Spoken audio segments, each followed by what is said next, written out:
eh, aplicando la inteligencia y la sabiduría, esto más que todo se aplica o se usa en el trato que tenemos como esposos y en el trato que le damos a nuestros hijos.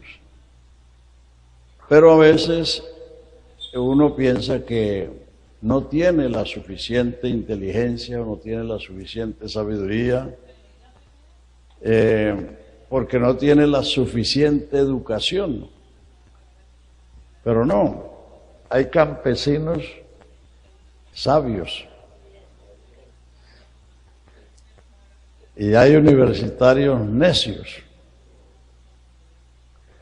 Ven los que salen a echar piedra, a causar incendios, y hacer daño por todas partes. O sea que tienen conocimiento, pero ni tienen sabiduría ni usan la inteligencia. Entonces no hay que confundir la educación con estas cualidades que vienen de Dios. Claro que el que tiene la educación y tiene estas otras cosas, pues está más equipado. Pero por eso cualquier creyente puede disfrutar de estas cosas aunque no haya tenido las oportunidades de una educación alta. La palabra es lo importante. El Salmo 19, verso 7 dice: la palabra del Señor o la ley del Señor convierte el alma. El testimonio del Señor hace fiel al sencillo. El precepto del Señor alumbra los ojos. Los juicios de Jehová son verdad, todos justos. Los mandamientos de Jehová son rectos, que alegran el corazón. Tu siervo es además amonestado con ellos, y en guardarlos hay grande galardón. Creo que conviene que sepamos primero lo que somos y lo que tenemos, porque eso es lo que nos dará confianza para en cualquier circunstancia familiar o de otro tipo podamos apelar a esos recursos que Dios nos ha dado para que podamos hacer las cosas como deben ser hechas. Ese Salmo 19 habla de la excelencia y eficacia de la palabra de Dios. Lo mismo el Salmo 119, que es el más largo, tiene 176 versículos, y todos los versículos hablan de la excelencia de la palabra de Dios y de la eficacia. Allí es donde está el versículo que dice: lámpara es a mis pies tu palabra, lumbrera mi camino. Allí es donde dice que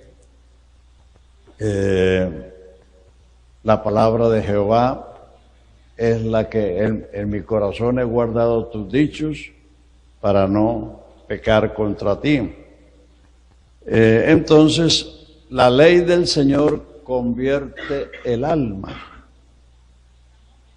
¿Qué es el alma? La palabra de Dios habla del alma de dos maneras: como el todo del hombre y como una parte del hombre. Vamos a mirarlo para que nos demos cuenta que nosotros sí podemos usar, podemos obtener, es decir, recibir la sabiduría y la inteligencia de Dios y usarla. ¿Qué es el alma? Primeramente, el alma se refiere al todo del hombre. Génesis 1:27 dice: creó Dios al hombre, varón y hembra los creó y los bendijo. Pero ellos no tenían cuerpo. Crear es traer a la existencia lo que no existía. O sea que Dios los creó como espíritu. Capítulo 2, verso 7 dice, formó Jehová al hombre del polvo de la tierra, alentó en su nariz soplo de vida y fue el hombre un alma viviente. Dice la antigua versión, la versión nueva dice una persona viviente o un ser viviente. Persona y alma son sinónimos en la Biblia. Génesis 46, 27 dice, con 70 personas descendió Jacob a Egipto. La antigua versión dice, con 70 almas descendió Jacob a Egipto. Ezequiel 18:4 dice, el alma que pecare, esa morirá. Dice, todas las almas son mías, la del Padre como la del Hijo. El alma que pecare, esa morirá.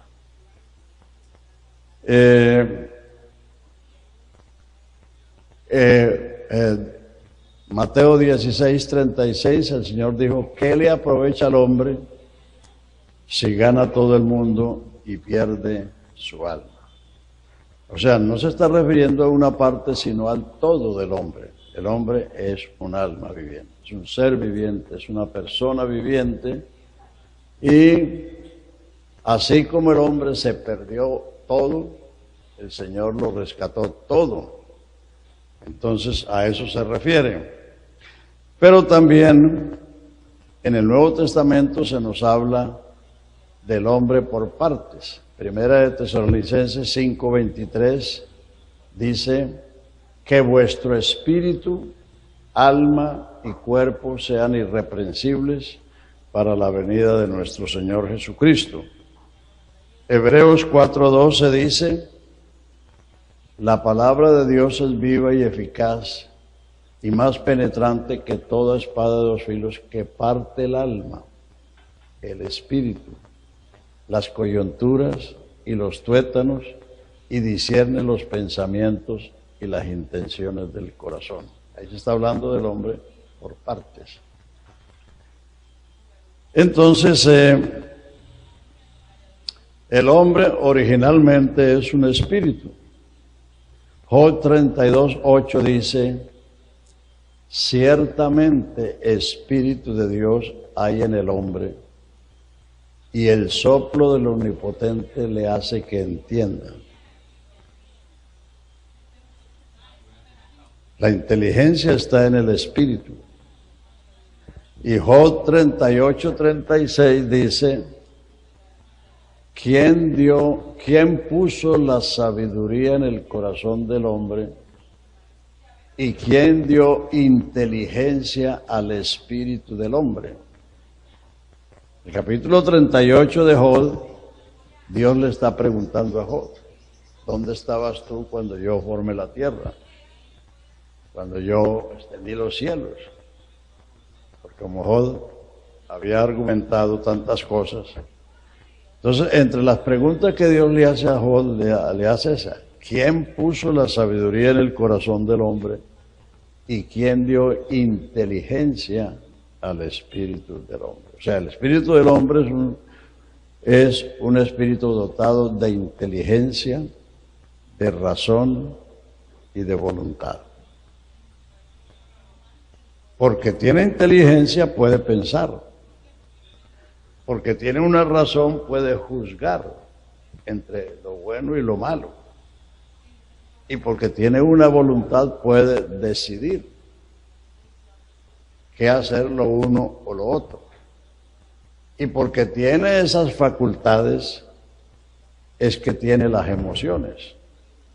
En los Salmos usted lee cantidad de veces, mi alma se alegra, mi alma se goza, mi alma se regocija, mi alma se angustia, mi alma está triste. ¿Por qué te abates, oh alma mía? ¿Y por qué te conturbas dentro de mí? Espera en Dios, porque aún tengo de alabarle.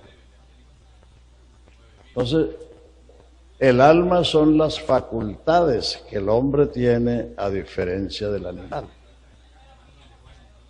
Por eso tiene las emociones, porque si usted ve una cosa bonita, hermosa, u oye de una cosa buena que ha sucedido, pues eso le produce una sensación de alegría.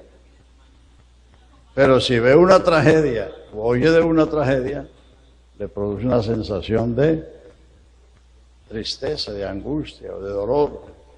¿Pero por qué? Porque usted puede ver, u oír y pensar y juzgar, y entonces eso afecta sus sentimientos y se producen las emociones.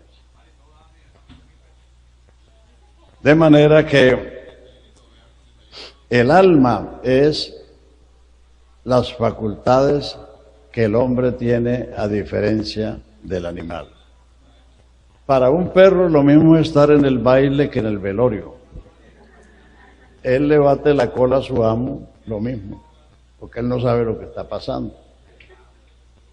Para un caballo lo mismo es llevar un ataúd que ir en una gran parada militar, porque él no sabe lo que está pasando. Pero entonces el ser humano sí sabe estas cosas, sencillamente porque tiene esa inteligencia, esa razón, y por lo mismo tiene esas emociones y toma las decisiones. Lo que pasa es que en el lenguaje común, en el lenguaje religioso, la gente maneja solamente alma y cuerpo. Eso viene de la filosofía griega, del catolicismo, que fueron Tomás de Aquino y Agustín de Hipona, eran filósofos. Ellos introdujeron eso en el cristianismo, y de ahí que mucha gente manejan solamente esos términos, cuerpo y alma. O sea, cuando un católico se muere, bueno, el alma se fue para el cielo, o se fue para el infierno, o se fue para el purgatorio. Pero la Biblia no maneja eso. La Biblia maneja que el hombre es un espíritu y que ese espíritu tiene un alma, que es diferente. Entonces, esto, es decir, si sabemos esto, sabemos que podemos disfrutar de la sabiduría y de la inteligencia que Dios nos da. Porque como hemos leído, Él es el que da la sólida sabiduría y de Él viene la inteligencia, porque Él fue el que le puso inteligencia al espíritu del hombre. Entonces volvamos a Job 32:8.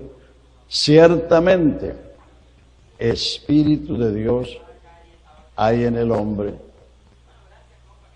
y el soplo del omnipotente le hace que entienda. Por eso es que entendemos.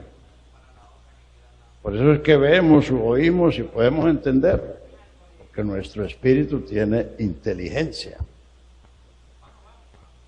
38-36 del mismo libro. ¿Quién puso la sabiduría en el corazón del hombre? ¿Y quién dio inteligencia al espíritu del hombre? El hombre es un espíritu. Eclesiastés 12:7, hablando de la muerte, dice: el polvo va al polvo como era, porque el espíritu se fue a Dios que lo dio. Cuando una persona se muere, el espíritu es lo que se va, no es el alma. El alma va con el espíritu, pero lo que se va es el espíritu. El Señor Jesús en la cruz, que dijo: Padre, en tus manos encomiendo mi espíritu. Hechos 7, el penúltimo versículo, creo que es 56, algo así, 59. Esteban dijo: Señor Jesús, recibe mi espíritu. Y en Santiago 2:26 dice,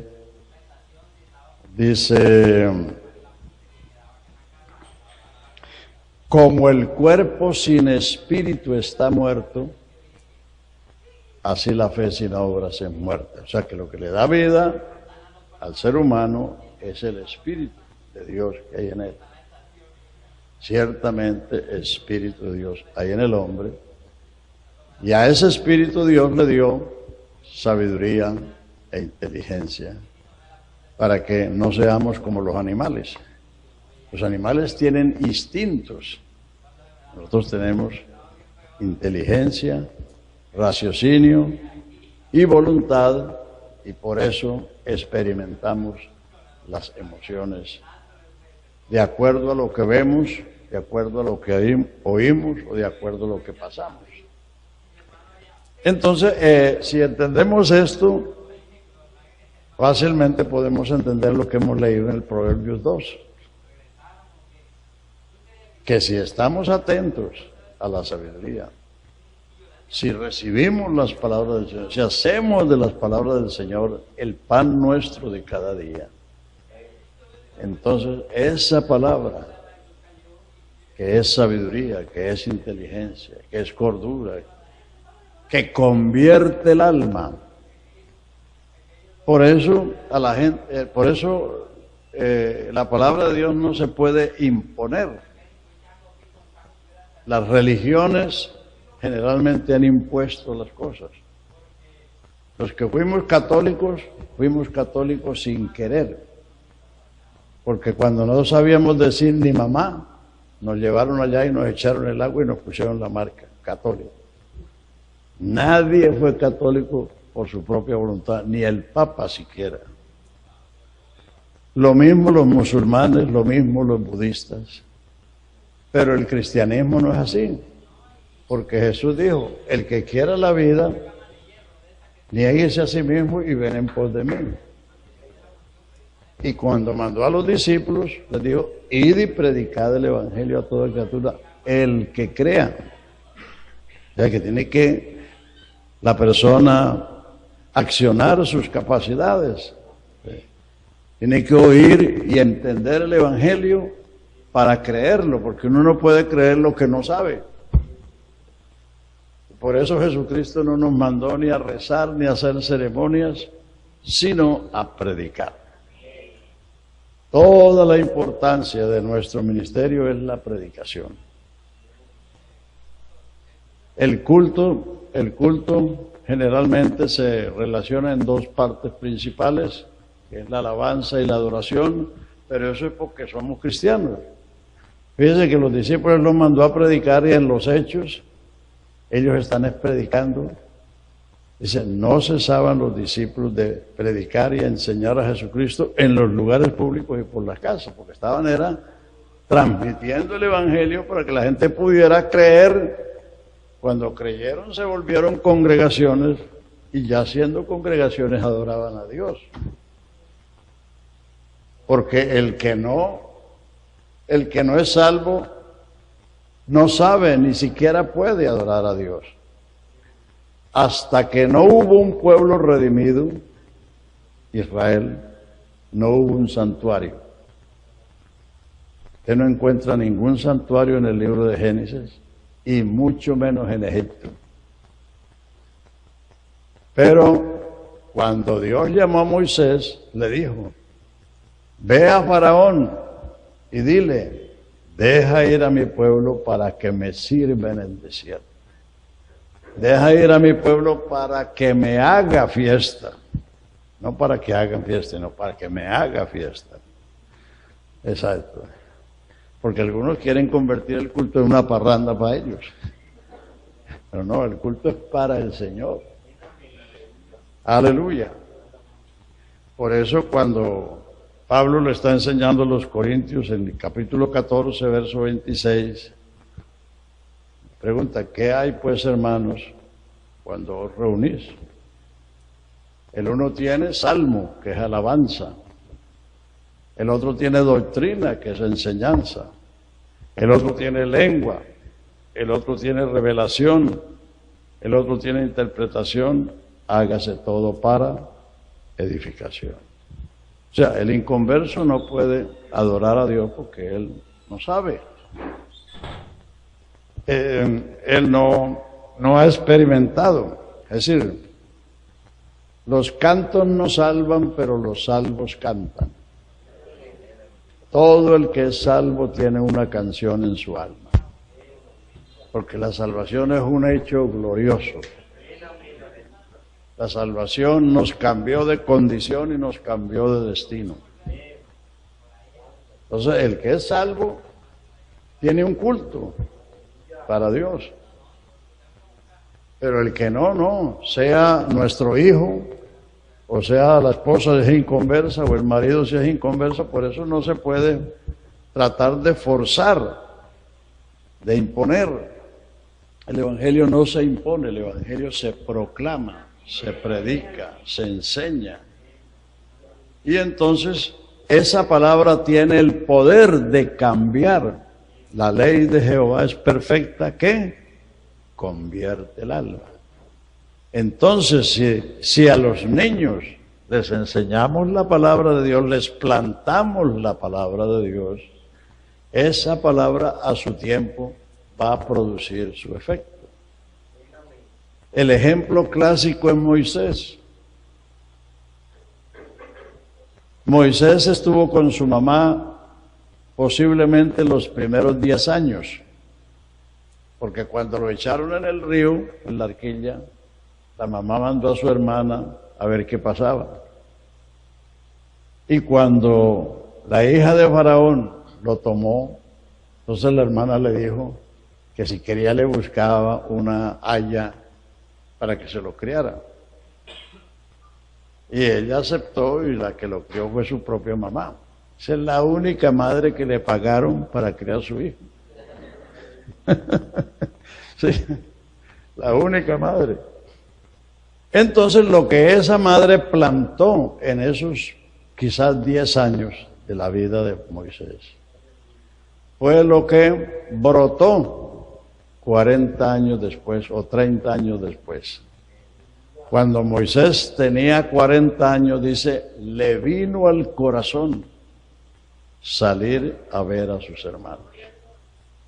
Le vino al corazón, o sea, le brotó lo que su madre había plantado. Aleluya. Por eso lo que tenemos es que tener confianza en la palabra de Dios. No en la fuerza nuestra, no en la rigidez nuestra. Todo lo que se impone tiende a devolverse. Yo me acuerdo cuando estaba pequeño que le daban a uno esos purgantes terribles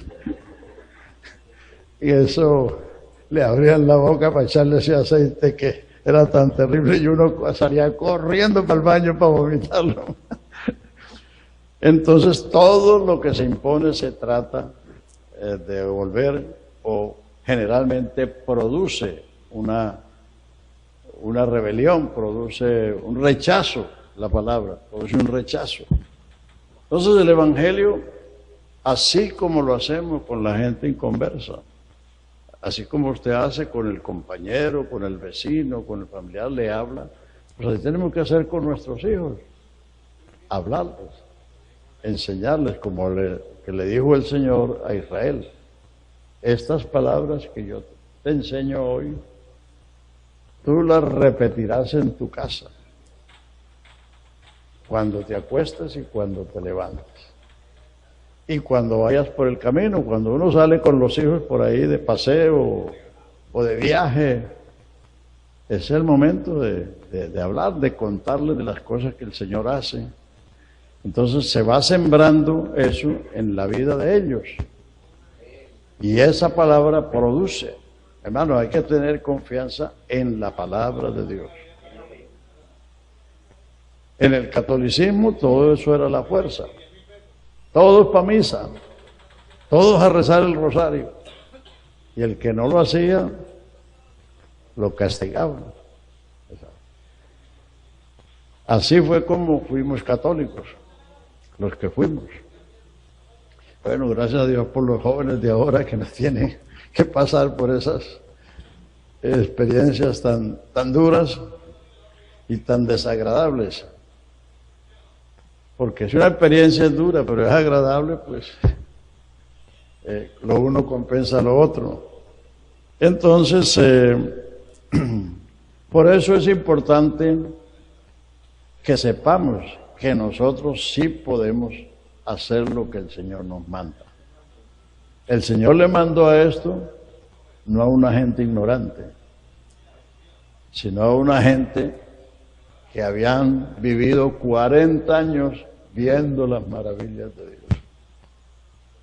Y ahora iban a entrar en una tierra que estaba infectada de idolatría, de paganismo, de toda suerte de males.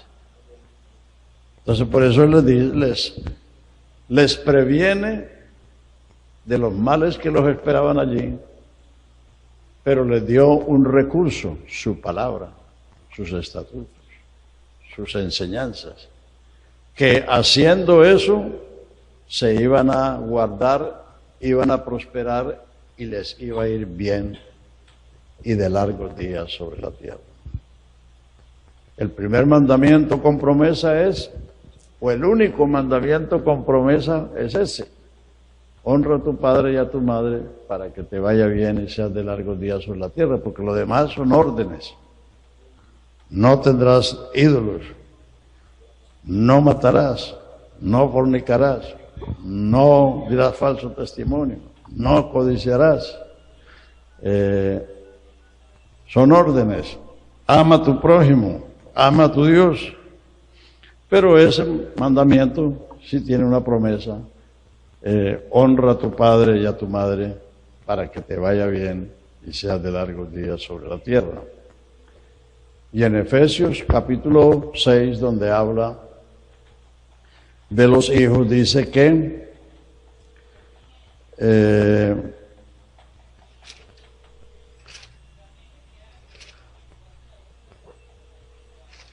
obedeced a vuestros padres porque esto es justo. Efesios 6 dice: hijos, obedeced en el Señor. Porque si el papá le dice que no vaya a culto, no tiene por qué obedecerle eso. Hijos, obedeced al Señor a vuestros padres, porque esto es justo. Porque los padres nuestros, y especialmente la madre, hizo mucho por nosotros. Usted ve que los animales, una vaca pare su ternero, y al ratico el ternero se levanta y busca la ubre de la mamá para comer. Pero ¿qué niño o qué niña hace eso? El otro día vi en la televisión una delfina dando a luz el delfinito. Y salió nadando de una vez, tranquilo. Pero nosotros no nacimos así. Si la mamá no nos hubiera alimentado, nos hubiéramos muerto de hambre. Si la madre no nos hubiera volteado de un lado para otro, hubiéramos quedado con la cabeza como una tabla. Porque al lado que nos hubieran puesto, ahí hubiéramos quedado. Entonces, todo lo que hace una madre por el hijo, eso es grandioso. Y entonces el que uno sea agradecido y que uno ame a su padre o a su madre, eso es justo. Eso es justo. Eso es de justicia. No solamente de amor, sino de justicia por lo que ellos han hecho por nosotros. Aleluya.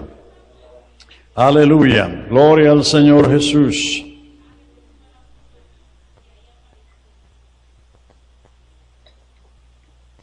De modo que, primero que todo, como esposos, tenemos que propender por usar esas facultades que Dios nos ha dado.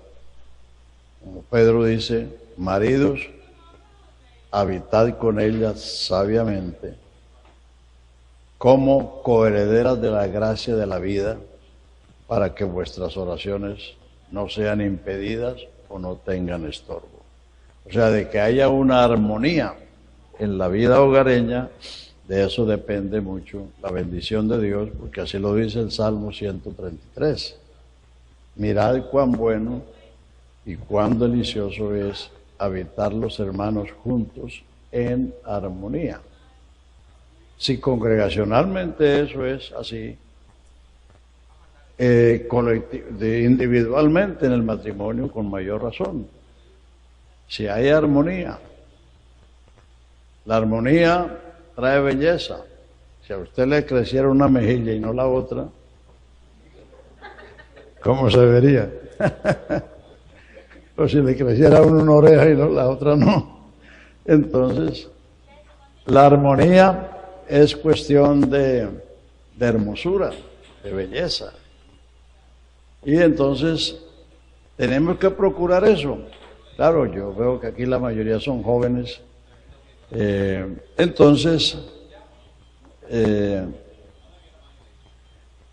La armonía viene de que haya afinidad. Afinidad entre el hombre y la mujer, afinidad en la fe, afinidad en los propósitos espirituales, afinidad en los asuntos del hogar, en la economía, en el gobierno de la casa, en la crianza de los hijos. Es decir, que pueda haber armonía en esto, y la armonía se da cuando entendemos cada uno cuál es nuestro papel y, como dice Efesios 5:21, sujetaos los unos a los otros. Antes de decir que la mujer se sujete al marido, entonces dice sujetaos los unos a los otros. Ese es el principio.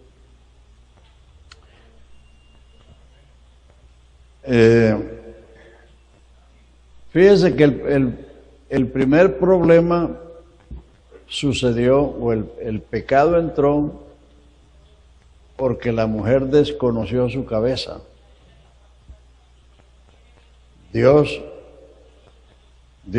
creó al hombre a su imagen, y a su imagen los creó, varón y hembra los creó.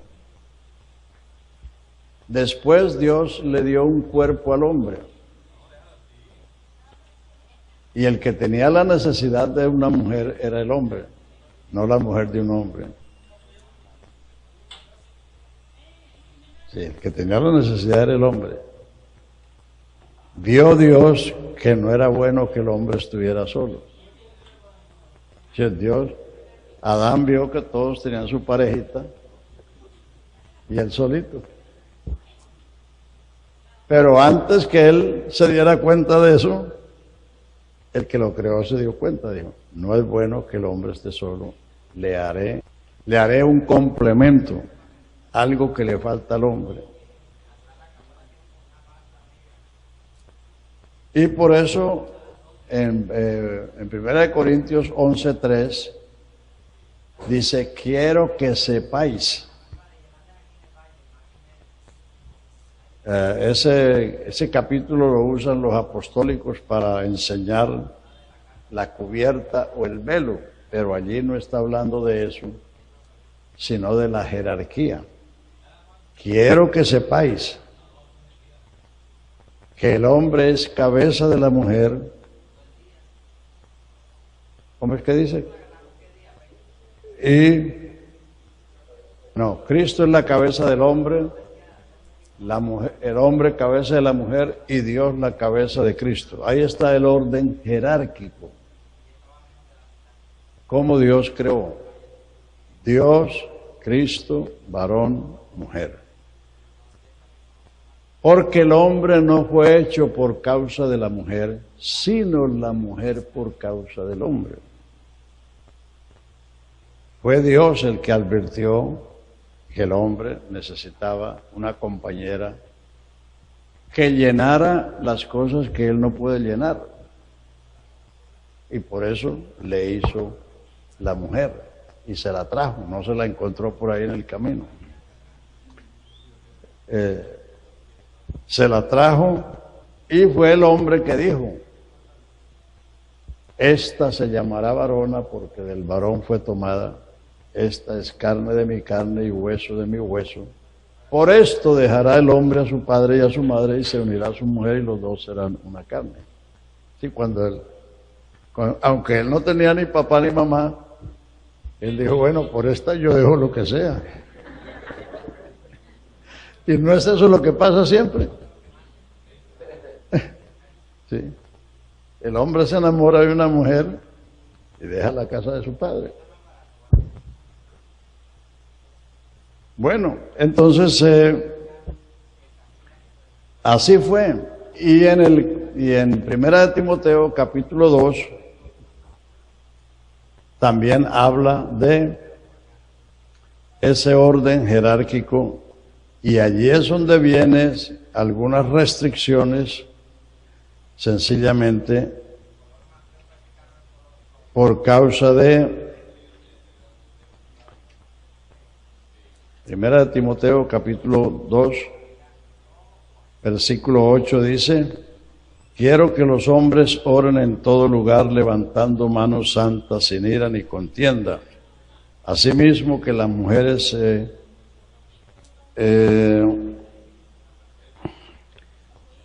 se atavíen de ropa decorosa, con pudor y modestia, no con peinado ostentoso, ni oro, ni perla, ni vestidos costosos, sino con buenas obras como corresponde a mujeres que profesan piedad. La mujer aprenda en silencio, con toda sujeción, porque no permito a la mujer enseñar ni ejercer dominio sobre el hombre, sino estar en silencio, porque Adán fue formado primero, después Eva, y Adán no fue engañado, sino que la mujer, siendo engañada, incurrió en transgresión.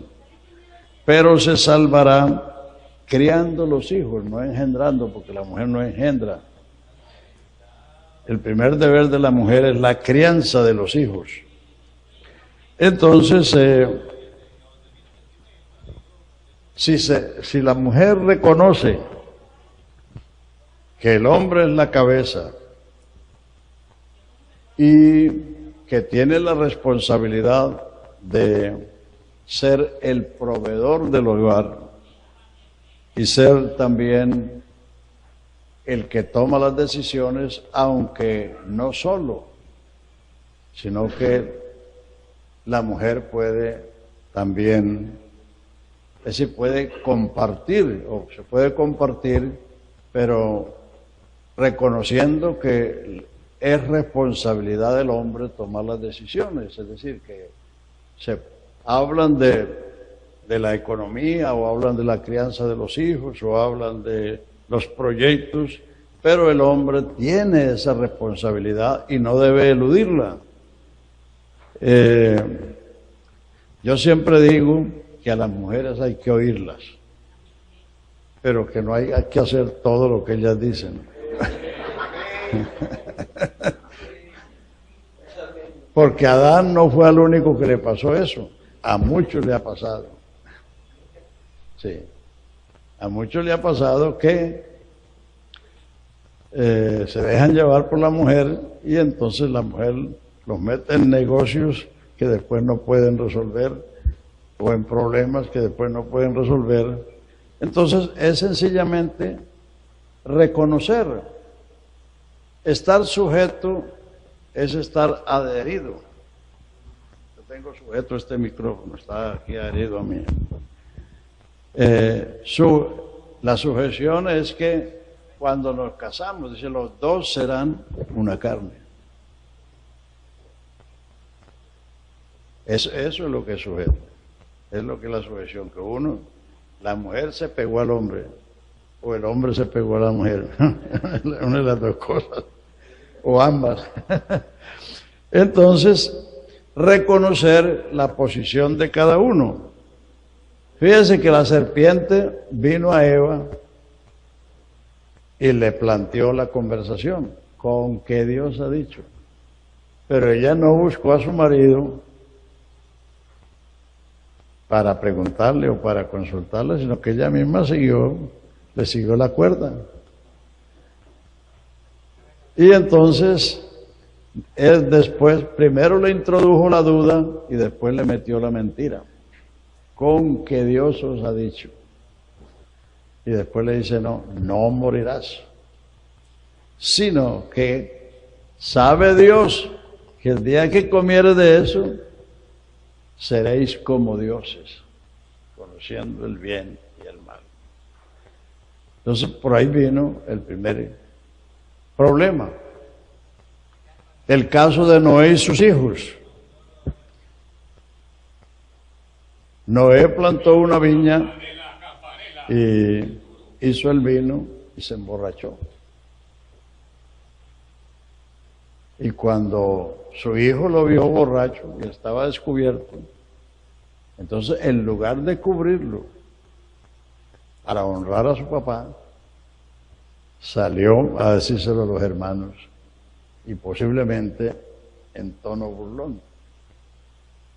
Porque algunas piensan, bueno, pero ¿por qué no fue tan drástico de echarle esa maldición?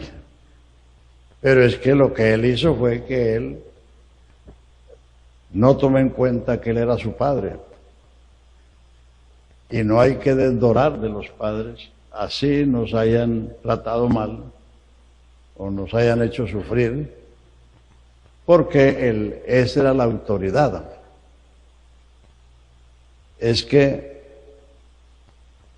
rebelarse o rechazar la autoridad es rebelión, y la rebelión es más grave que cualquier otra cosa.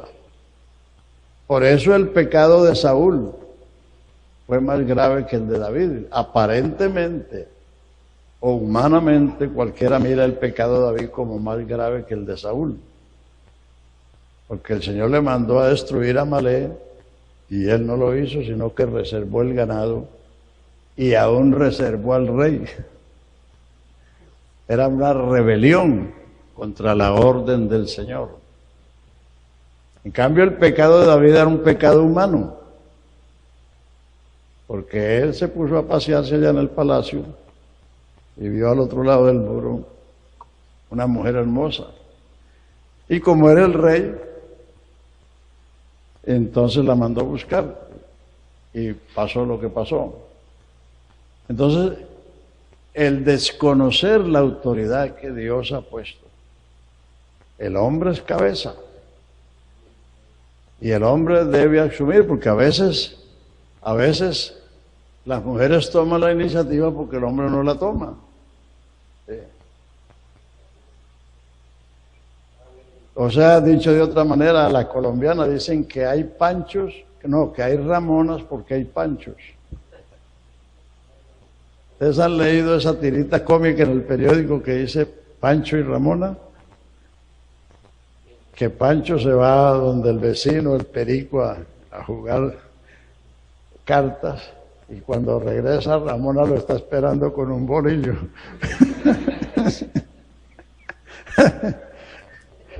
Entonces, hay Ramonas porque hay Panchos, o sea, porque el hombre no toma su posición. No es una posición autoritativa, dominante, sino la actitud de ser la cabeza, de ser el dirigente, de ser el ejemplo. Es decir, la aspiración o sí, el ideal del hombre es llevar a la mujer a la altura de él. Es decir, por eso es importante cuando las parejas se quieren casar que se den cuenta si tienen afinidad. Porque, lógicamente, si la mujer es mayor, si la mujer sabe más, el hombre va a tener la tendencia de descargarse en la mujer. Y entonces, como no toma la iniciativa, la mujer la toma. Si Eva no tuvo en cuenta a Adán para conversar con el diablo, entonces una mujer que el hombre no toma la iniciativa, es decir, no ocupa el lugar, pues entonces tiene la tendencia de hacerlo ella, ¿no? Entonces, si usted no quiere que haya Ramón en casa, no sea Pancho.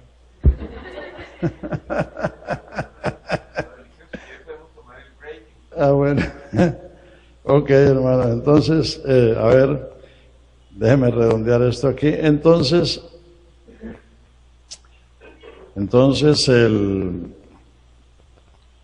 lo principal es